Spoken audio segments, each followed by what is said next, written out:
Out of everybody who blew up back in the SoundCloud era, Lil Xan has to be the most hated. If not him, then it's gotta be 6ix9ine. What's crazy is how he was able to get this famous while everybody else hated his ass. To the vast majority of people, he's only known as a one-hit wonder, or you might not even know about his music. Growing up, Lil Xan actually had a rough childhood with his family living out of motels. Like a lot of other rappers, he didn't do that well in school, and he eventually dropped out in freshman year of high school. Because of his family's financial situation, he was basically forced to go get a job to support his family. He used to work as a street cleaner before becoming a cameraman for other rappers, but that career went out the window after his camera got stolen at a concert one night. He was not able to afford another one, and he couldn't go get a job again because he had already started getting face tattoos. His friends suggested to him that he should start up a rap career. By 2016, he was just another SoundCloud rapper in LA with 2,000 followers barely getting by. But by the grace of God, he somehow ran into Stat Quo, a manager who used to be a rapper signed to Eminem back in the 2000s. Stumbling upon these connections is really common in LA, and this is how he even got a chance in the industry in the first place. But how he actually got famous was through a music video with Lyrical Lemonade in 2017. Adam22 claims that he hooked him up with Cole Bennett, but this hasn't been fully confirmed. His song Betrayed had already gotten a lot of attention on SoundCloud, but the music video made him a star. This was back when getting on Lyrical Lemonade was a cheat code. Even though the song isn't that good in my opinion, I think it blew up because most people probably clicked on the video because his name was Lil Xan, and that made them really curious. For a time, Betrayed was actually the biggest video on Lyrical Lemonade's channel. After the success of just this one song, Lil Xan started to get too comfortable. He had just gone from barely scraping by in LA to getting a $1 million record deal over the span of a year. It is really easy for someone who didn't have that much money growing up to start slowing down when they blow up, thinking the money just gonna keep coming in forever. This led to him getting deep in the lifestyle of being a famous rapper, but without putting as much effort into his music. He would just spend a bunch of time blowing his money on himself, his friends, random girls, drugs, 3 apartments, trips to Universal Studios, designer clothes,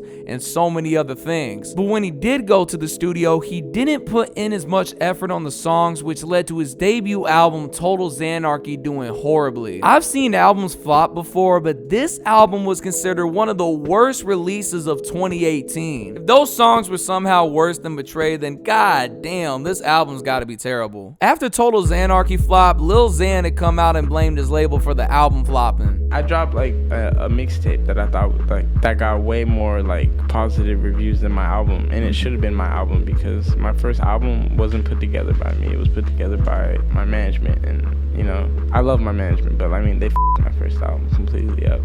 To the point where I didn't even pick the track list or like what songs were going on. It was so rushed. Even if it was the label's fault for how the album came out, he was already getting really lazy after his success and spending way less time and effort in his music. Cause like I said, he was over here indulging in the lifestyle of drugs, girls, and blowing money. And this wouldn't be the last time he'd put the blame on other people either. Even when he was still popular, he was now in a rough spot cause he had already spent all of the money he got from his label. And cause of that, you would think that he would maybe realize he should stop being dumb with his money. But it turns out he went and took out a loan for $150,000 just to get a G-Wagon. And it would take him a long time to pay it off. On top of this, Lil Xan was already hated because of his music, but he was one of those rappers all the old heads used to use as an example of why they hate the new generation. So he got a lot more extra hate than his peers. He was also coming up around the same time everybody wanted to be a SoundCloud rapper. So back in 2018, you just had a bunch of random clout chasers on Instagram making music. And a lot of the time he was grouped in with these same people because of how he was way more known for just being a celebrity than for his actual music. So even though he was an actual rapper, he was not taken seriously by hip hop. While he does seem like a nice guy in interviews, he made several mistakes over his career that led to him being more and more hated. The first thing that got him a lot of hate was when he called Tupac's music boring in an interview. It's boring music. He was already hated by a lot of people, especially the old heads, but he basically gave them an actual reason to not like him. Going after one of hip-hop's legends, especially Tupac, or even somebody else lyrically talented, is one of the fastest ways to embarrass yourself in the rap game. While 6ix9ine was able to disrespect everybody back then, he was still getting a lot of attention on his music, because unlike Lil Xan, he had multiple songs blowing up. But with Lil Xan never surpassing the success of Betrayed, he barely had a career in the first place, and wasn't known for anything else, so he was basically digging his own grave by doing this. He pissed off everybody, and Waka Flocka came out to say that he was banned from hip-hop. The backlash from this was so huge that he had people coming up to him in public trying to confront him over this. And one time, he pulled out a gun on someone at a gas station, and he later got sued and had to pay that guy $28,000. He kept embarrassing himself publicly by posting videos when he was freaking out, including that one time he keyed his own car, the same car that he bought with a $150,000 loan. One time he went to the hospital for eating too many hot Cheetos, and this gave another reason for everybody to keep clowning him. He called his dad a crackhead on Instagram Live, broke up with his girlfriend because she sent a Photoshop picture of Charlie Puth with his dick out as a joke. Then after that, I shit you not, he pulled out his phone and recorded himself peeing on his platinum plaque and then put that onto Instagram. I'm not gonna show the video, but it's not that hard to find. He had another freak out at the mall and was recorded screaming the N-word. You would not believe how much hate he got back then. While he kept fucking up his reputation over and over again, he announced he wanted to quit music after Mac Miller died, but he couldn't really stop until his contract with Columbia ended. So not only he was barely a famous rapper and more known as a celebrity, the songs that he was putting out now weren't gonna be any good because he wasn't trying anymore. While he and the rest of the SoundCloud wave was fading away in 2019, Lil Xan started to get more isolated and got really deep into his drug addiction. He had been addicted to pills since 2014 after he was originally prescribed Xanax to apparently treat anxiety, but over time this got out of control. And even when he was famous, he tried to campaign against drugs and tried getting sober after Lil Peep and Mac Miller died. But in 2019 he relapsed, and he was hanging out with other addicts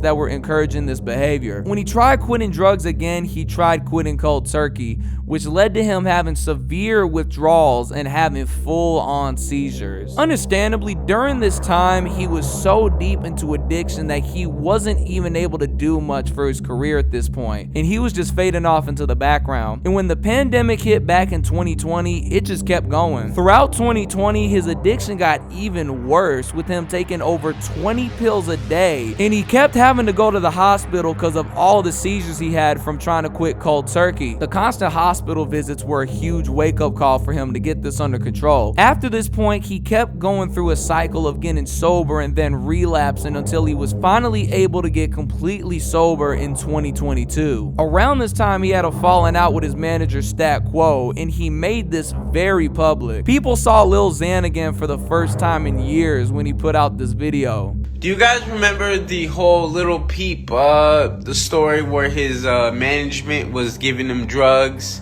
Well, that happened to me on tour, and my manager is Stat Quo. Remember that name, Stat Quo, because when I was on tour through 2018 to 2000 whatever, the world tours with Nicki and Juice and all that. I was a drug addict back then, right? And my manager was supplying me with the drugs.